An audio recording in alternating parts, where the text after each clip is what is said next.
Oh,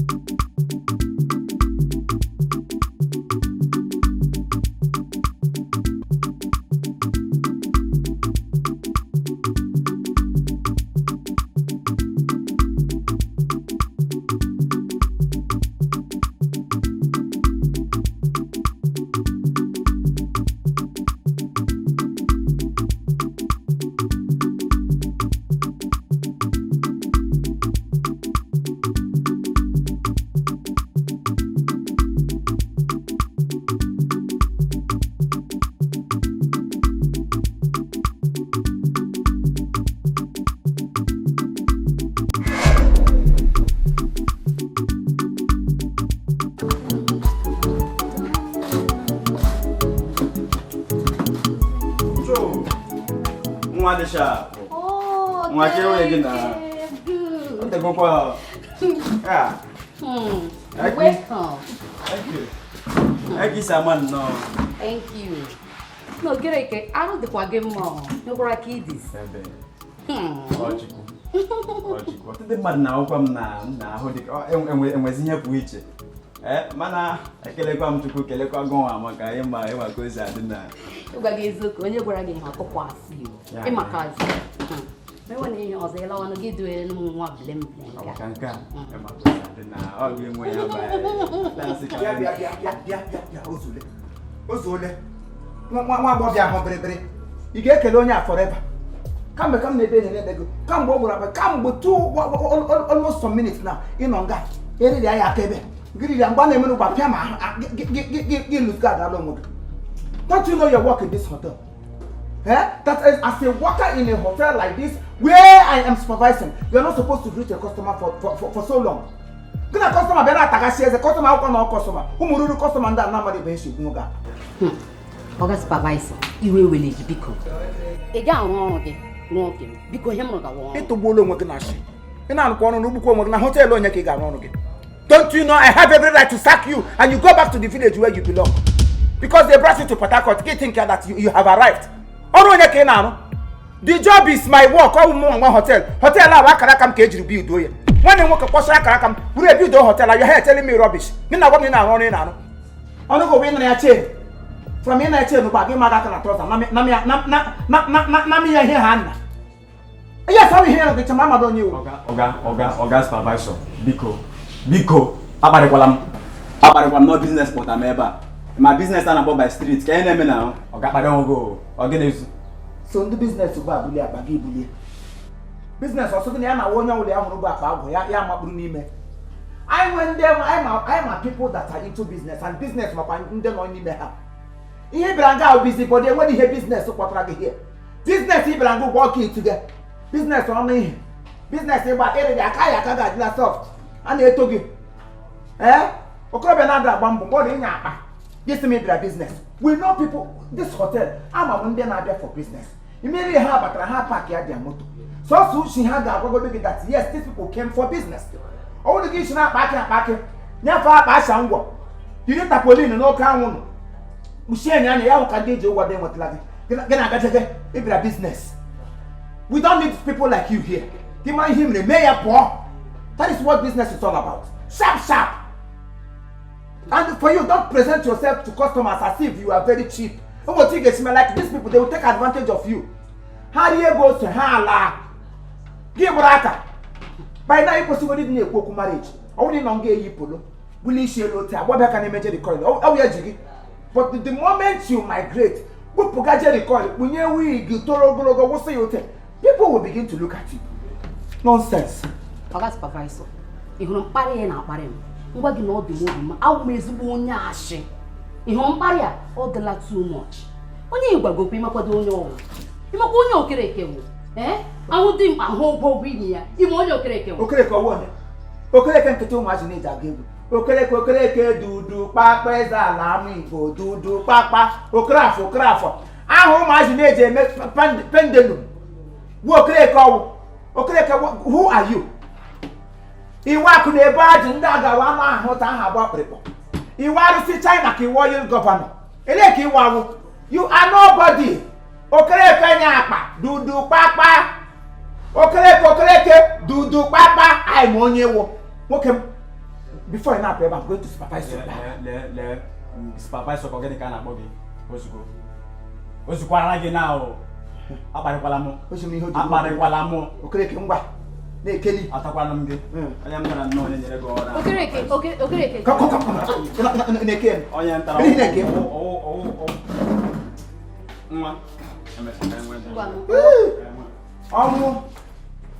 when you're not DJ Bull laptop. Before you take out, I'm going to supervise that bag. I'll make sure our TV, our remote, our towel, I wouldn't have a hotel has to share thinking we don't know. I have come on as the new supervisor. I'm going to supervise you. Security man will lock up the gate. And for you, when you came back like when you have cost again, when you have cost is a covenant. When you have one cost, I have the customer. I have one cost. When you have the honor, I am going to supervise you until you leave this hotel.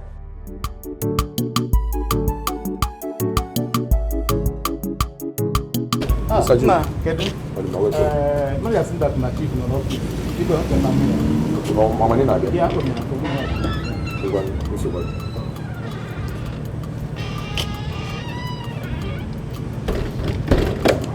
so bad home. Manager. Manager said who wants to see who? You must sometimes like this. Now you empty brain. Who even employ you in this place? When you go to a hospital na this hotel.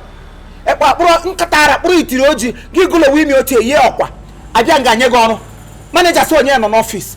So you know you were at the na hotel. Piam, get direct to the office to go and see my brother. You must na mad when you come when manager no katori young rest. Need the rest. Oga is taking Oga. Onye worried. You cannot see him. Because now, onye dey here. Ichori mo onye nwu. Mo ke na onye dey here. Utaka nkatigi mo to onye dey here. If you want to know, I am the general supervisor of this hotel. Isu Hotel Villa. Oh, one day work in hotel. I am the supervisor to this hotel. Who the whole thing that is happening here. So if anybody must see my brother, he must take orders from me. So my brother is resting. You cannot see him now, not ever. You will go and come back again and you get a book appointment and you get time. Okay, one now. The man here, my chief will put on a phone already. Come on, I'm on Abia. I know it remain here because him now here for the very important. Okay, you cannot see him. There is nothing important to compare to what my brother is doing now. In my health siesta. In my health, I'm not take siesta. You need to put head somewhere and have a rest. My brother is resting. You try where this way in your body, office in Kieba. Nkab office king cab came. I will go no and I been rapid call back. In a general number. In a trying the mother bow. Office no on your son. What made this office to become your own? I'm not going to your word. O men call your brand nigga. Equi. And every time you get Don't you know my brother owns this hotel? Eh? Okay, get out. See, you ready to get out on your Sabbath. Get out. Zero. He's not around. Get out. If I didn't come weekend, I want to do my job. I'm a supervisor. You cannot enter here. You cannot enter here. Go to the backyard and clear those tables. I'm table about to come down. Who know me? You cannot enter here. You cannot enter here. In our bag, long. What is the bag and come and enter, let me see you. I am in charge. I am the supervisor of this hotel. Whatever you want, I will give it to you. When you tell I am going to sack everybody very soon. That can make employ. Nonsense. You better be angoza. I know what I where are you?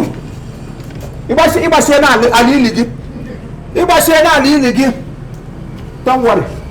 I know what to do. Can you hear that? I'm not going to can't you see that this place is very dirty? This is how everywhere is dirty. Look, just look at. Sorry, sir. Sorry for your future. Sorry for the person that gave birth to you. Will you go and get broom? Okay, sir. Hey, come here. Sheba bia. Ke ha table na ebe ni. Onga ko kwesiri no. Mba. Sale ban ko se. Dobe ya na lili nne gi. Ibi na ma he bi ka towe. Tiro oge gi gwa ala lie gi ni ana abu together. Na de ka boki. Nonsense. Okusu. Kiana bogi kusu for Luka. How dare you thwart my orders? And we need to make this. Edinye mad jail for chief. You stop the person for what? Eh? Odeka ngona. Odeka arabawla dinisi. Can you imagine? See, for your information, if you don't know how to address me, then you keep quiet. Don't address me in that manner. I am the supervisor of this very hotel, Isuvilla. So you dare not talk to me anyhow. Okay, supervisor. You want to no more with the manager of this place, and by supervisor you are under me. You know, under me, yes. In any way, so I change my order. I change my order again in this place. Mwa, no under you. Mwa, Okonso, no under you. Yes. And I should not change your order. So you want order. So then one order put na against her. Okay, mzuzu push the catch him the pony him with a order. Him with a mouth order. Your order is so high that I cannot bear it. In a see the in a ship. In a one order. Who are you? Do you know the meaning of supervisor? Do you know what supervisor is? For your information, I am the general supervisor. I am supervising everything that concerns this hotel, including one name working with hotel. And I'm a supervisor. And for your information, when we say supervise chamber, I will go to your house. I'll follow all of you one by one. So no supervise one after the other to monitor whatever that is happening here. So you dare not talk when I'm talking. If we find illiteracy will your problem. Yes, lack of exposure. That is what you have. Imagine your onions, because all we need your onions. See, your duty in this place. You know what? So don't ever in your first and last one. I won't change my order again in this place. Me, I'm my onions. Yes, I'm the onions. Gonna make him obey you. Imo Griga Honamian. Wokushi. Wokanushi. Woo! I'm the onions. It will look at Wapiaganya. Naya. It will look at one of this hotel. So not. If you that Mr. Jude or your food chief this minute or your fear, come and stop him. You know go? Nonsense. I check like a white and start. We white na kamgi kopu. You think no what talk I dig it? Nkatana boko jada tano. Okay, you white tigra kam mini gaha magi very soon. And don't want mini haga magin. Mbem ga magi gi koto. Gaga maki somewhere. Okwamo na ga Bible ni Suvilla bi maka. Mbira ni Suvilla. Go on go on ga adepano. I bra Port Harcourt ka ibeze wa kan ikeshi enimi. I'm a wide go film. That's your plan in this hotel. Or go do a walk. In fact, no, why are you managing? Come and face me. Hey, you are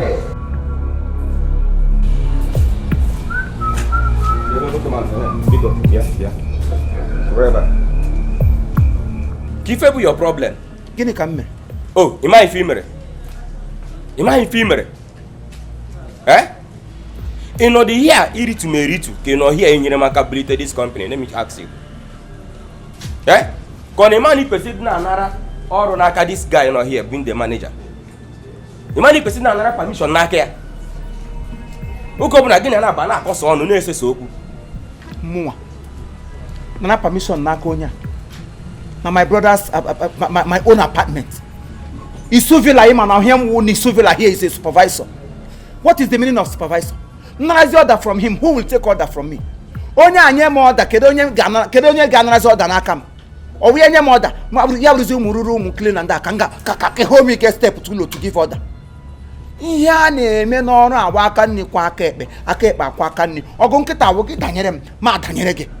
So don't look at me or don't treat me as if I am an unwanted beast. I know what I'm doing. Yeah, all supervisor to supervise every affair of Isuvilla Hotel. All you hear me and that is my work. Nobody should take me down. Who? Nobody should take you down. Who? Abraham, na my own company. Mo abuchi for men can even denka. Ke biara e biazie e be control nwa na room or. Eh?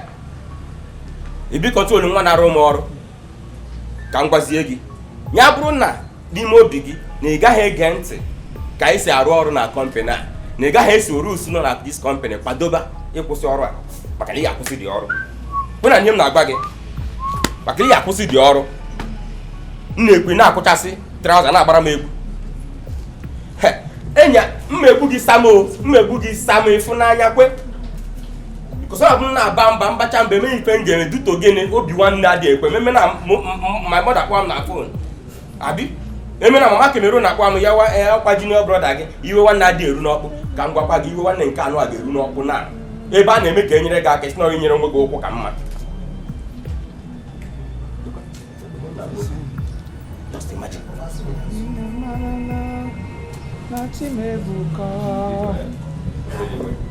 Don't worry, because I'm a supervisor in this office. I'm a supervisor of all the time. Because Bahara, I will take care of this. I will keep training him. Gewa, I have nothing to tell you. What do you go? Because Bahara. I'm not just a supervisor. I'm going to then, Okonso, don't allow anybody back to move on here. The first space there back. There's other space the other side of the hotel. If I had a park, because Chief, concerning him, no problem. I will keep training him. Because I from the only there is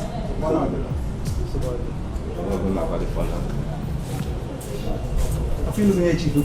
You know, I from the train. I train no get to. You home training, but I'm not training again. Because you ain't no good. Come back here. Come on, you come back here. How dare you? Muma will take orders from you. If you move, number one, you will forget the day you were employed in this hotel. You money with Suvilla. Isuvilla Resort belongs to my brother. This is a family company. It's a family business, and I have every right to do whatever I want to do. Can you go Kwagagwa? You get your dictionary now. Come the meaning of manager and the meaning of supervisor. You have Makabiko. Chief. You are not moving in a chance. In a chance, you got one so I'm a hippo.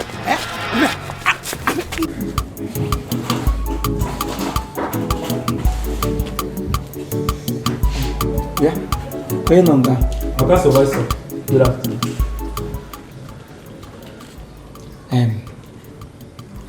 I'm going to go on and deal take already.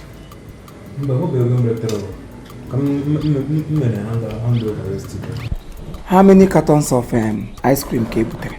Oh, for where I'm going to take it stop now. You had better done it proper. Okay, sir. Because Mbata here tomorrow morning. No any story. You will not like me. You can't force him. Okay. I can't walk on a chibiam. Let me go home and rest. Alagabi Adnak. Kangalito. Okay, sir. Yeah, the man. Afternoon there. Okonso. I don't know it like a yard. Can't you go by this time? I'm not the Panama. Can you be sure I'm Jela? Eh? So come here, Kitabali, La Umonyoshi. I will make a Jabalaga. You want me to go by night? On the society, on the cartoon, I'm going to have work with Jack Rakamad, and we go hotel and Chevenile. I won't want the Jabalaga. Why would you ask me such question? Can you get that to Mujaja? When did you start monitoring my movements in this town? Amusu. It's a little Kamuso Tishi in Dawson. Hello? Hello? Ibramamusu? So if I didn't shout it, your mind I go behind before I get my middle take Uzun and you will go to the kind of Amusu. You were Amusu. In fact, if there is any other thing that is bigger than Amusu, that is what you are. You said you getting one name can a bottle. Tea a cushion. Then welcome on one tiger. Oh, I am uncushable. You take the Mbawa bottle. It's an equal moon, what you say, Benile. Monday, the coin. Mampro Kobohana are here. Brief illness. Department in a neighbor or from your family. Some guy wasn't Iwamusu, imagine Iwamusu. You are not, in fact, if there's anything bigger than Amusu, that is what you are. Anyway, don't blame me. Why would you blame me? Oh, my brother can't blame you. Gachana Gary Chachono, then I know here to dinner. I got put an embassy. What your position ever? Hey! It's a linear marker. We bring a band, I'm getting kids here. Only your mark and this song. And your mark and do to Christy. Only Castle been then on our home. Ese nwaanyị ndị mọma. Mgbe ị bịara be nna m, what did you come with? You came with nothing. Now you was the God. Gị kpupu wig gị na gị bada n'ime logo tie wig eshebe niile 200 300,000. Gị komecha wig. O take ka ga-eshe komo obituary very soon. If care is not taken. Okoso iwe fool. You are a fool. You are not here. Ama m na-ewute gị. Problem gị wụ envy. Ọ na-ewute gị. Na m na-eri ego nwanne gị nwoke. Ọ dị m ka ọ ga-alụ gị. Nwaanyị ka ọ ga-alụ. Ọ lụbatago m gara eri. Ihe ọ sọrọ m nzo. Nchi kpọbata ụmụnne niile n'ime ụlọ mkpọbata anyị cha nọ ebe a rie the money. Ịghọtago? Ahụhụ mụ na ya na-abụ ọtara. So anyị ga na-eri ya. Ka m na-agwa gị aka na-anụ ya. Anụ ọhịa nwụrụ anwụ. Lele just. Gụnwa chọrọ inyere m aka. Ịtara ahụhụ. Eledị nke ịtadịrị ahụhụ. Ihe a bụ mbido ahụhụ. Kwesịrị ịkpọmata ụmụnne gị niile. Unu bịa rie ego. Otekwa ka a ga-esi ebupụsị ụmụnne gị niile. Ambulance ga na-ebu ha panwụpa. A na-ebusisi ha one after the other. Look at stupid thing that said you want to help me. Mụnwa ka ị chọrọ help. Onye ntasa obi ndị nọ n'ahụ. Ekele m Maria na Egypt na Gracia. Enyemaka ndị otu Kristi. Fool! You're imbecile! Iwu kwọta. Ekwensu niile ke na-agba mgba n'ime ndụ m. Ọkpara Chineke ebilite gị megide gị. Ọkwa gị. Ekwensu gbakọrọ lawa. Onye nwe ụlọ abịago. Gbakọrọ. Onye nwe ụlọ abịago. Gbakọrọ. Onye nwe ụlọ abịago. Kwara lawa. Ekwensu ihere mee gị. O mere ga-eme. O megbuole gị. Ma gị ma ndị otu gị. O megbuole gị. Ihere mee gị. Mami wọta ka ihere mee gị. Nwaanyị amụsụ. Ihere mee gị. Ekwensu gbakọrọ lawa. Onye nne ya abịago. Gbakọrọ. Bịa ka ebe gawara oge m bịa cheke gị bifo. Ọ ga-agawara m ebe azụ ụlọ iweta ihe nji enye azụ. Ị gara ebe azụ iweta ihe iji azụ nli for over how long? Mpụtaghị afọrọ gị. Ka e mere this boy butekwana azụ a ji bute sọsọ nli ya ma m rukwe 8 pieces ebe a. Sọkwa ihe njikwara ya sị na azụ anọghị n'ahịa ụtụ ahụ. Ebe ka o si bute nke o butere ebe azụ na-anọrọ n'afịa. Oge ọla gị na aga na-enwekarị complaint. Come on, get out, please. O bute obere azụ bịa gwa m. Obi m ọ gịnị? Honey, what is that now? Why are you looking so angry? I'll give you your brother Okonso. I'll give you your brother Okonso. You go straight where boy you sit here down. We oku. Makamoni ya na ku inwe nsogbu. Kenke Okonso le chema you ta one witch. For what? Yes sir. No mere again. He called me a witch. Okonso kpọrọ ga amusu. Yes. So pono okwu no ka ni no dokosere na ebe anwa still ka ha ezuru ihe. Obuzi bịa kpozie nwunye m amusu. Akwa ka ịgbakwa maka ọ dara ahụ rawa ahụ. Maka ọnụ ya ma agba. Ema ọchọta onye mere otu na onye na-emeghe otu a. Ọchọta onye kechiri nwanne nwoke na onye na-ekechi. Akwa ka nje gbachi nkịtị sị ka m jiri aka m jiri nwa ebe report ya to you. Ọ ga-akara gị na ya na-abọ mma karịa m nwa. Biko. Nke a ka m na-agaghị take from Okonso. Ịkpọ my own wife amusu. Ka m na-agaghị take from Okonso. Ka ebe ọ nọ? Amama zuzuru gawa n'akụkụ gate. N'akụkụ gate. Honey, please, I'll take care of it. Okonso! Okonso!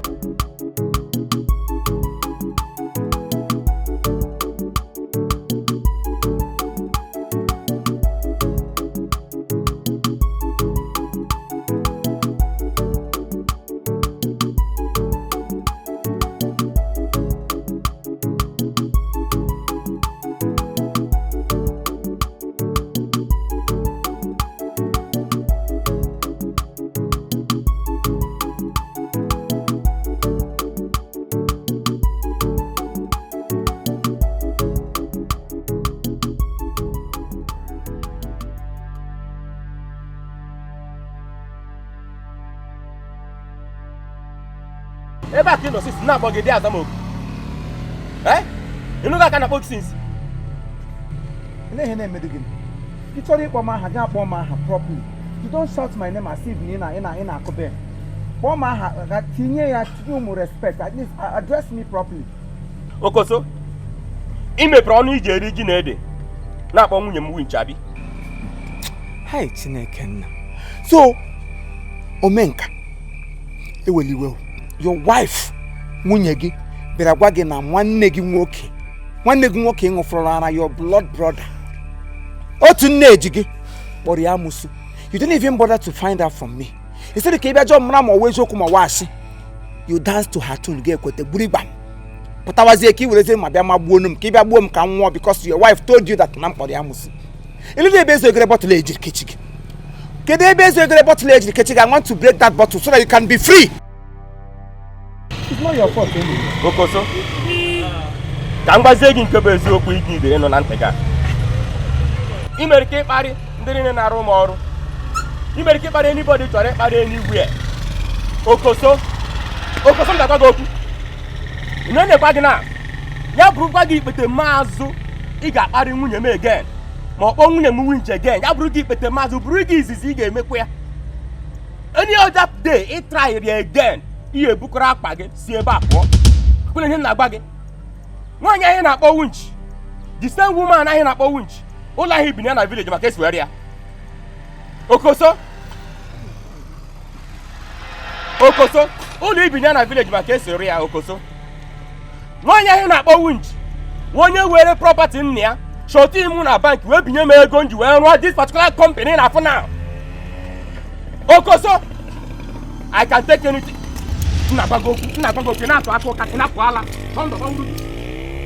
nna gwa gị okwu ị na-atụ aka ụka da imechi ị ga-alọkwute m ebe a. Okoso ị ga-eme ihe niile ị na-eme si sọdizens gbachi nkịtị ọ bụ ọkwa maka nwunye m nụrụ alụ mụ na gị na-abụ ga-apịrị 90 minutes. Anyị ga-apịrị 90 minutes no extra time. Mụ na gị ga-apịrị 90 minutes no extra time. Ma ori ha agaghị abụ dị kochi anyị ma nne m. Mụ na gị na-abụ ga-emeju ya afọ. Okoso amam ihe ọjọọ m mere gị ofu nwanne fọrọ m. Okoso gị bụ tọwasị ị ga-abụ onye iberibe. Okoso gị sị ị ga-abụ onye iberibe. Okoso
I am back.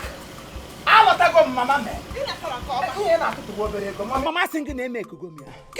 What is this? So otebela kitchen. Mama, chukuchori gosi mmadụ ọ dị egbu oge. He can do it within a second. I was in ide. Ihe mbụ na udon konyo. I know. Ama m ga make ya. So you make ya no Ozugbo. Ahim dey go ke gbegi ga-akpata. Ozugbo ntegara ụkwụ onye nwa ya atụghere m ụzọ ego atọbata nwụrụzi ya tonton ganga. Tonton ganga. Oh, turn ya na ntora gị down ihe ga na-azazi iwu choi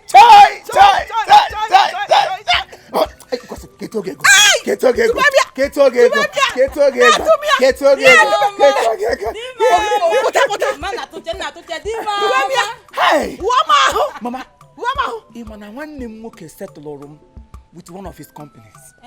Yes! Company ya nọ na room Okoro. Mmiyezi aka lecture company and say, what am I going to do with this company? Because I wouldn't want to remain a company owner. Ihe mere ogene. Ma gacho ndo cha nọ na room agbowo. Rest had the company were ego tokasha moto. This motor in Ahweba is one of the smallest car to Batra. My big machines are on their way. Come on this car now. Among the cars, some order. What do one of his companies settle on? I'm not a company person. You know, I'm ready the company. So I'm got about 5 cars. The company. Mama company bossa. Oh, company holder. I am not good in company. I will be there.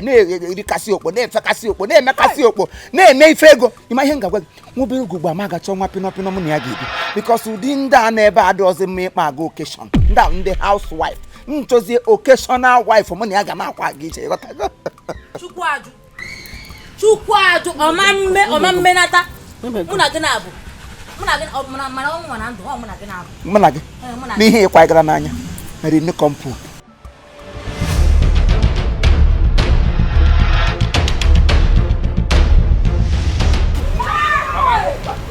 All right, thank you very much. This is Chief Imo and his crew. We beg all of you to keep subscribing to our channel, Chief Imo Comedy on YouTube. As you do that, God will bless you. God will bless you. Hip, hip, hip. Hooray! We love you all.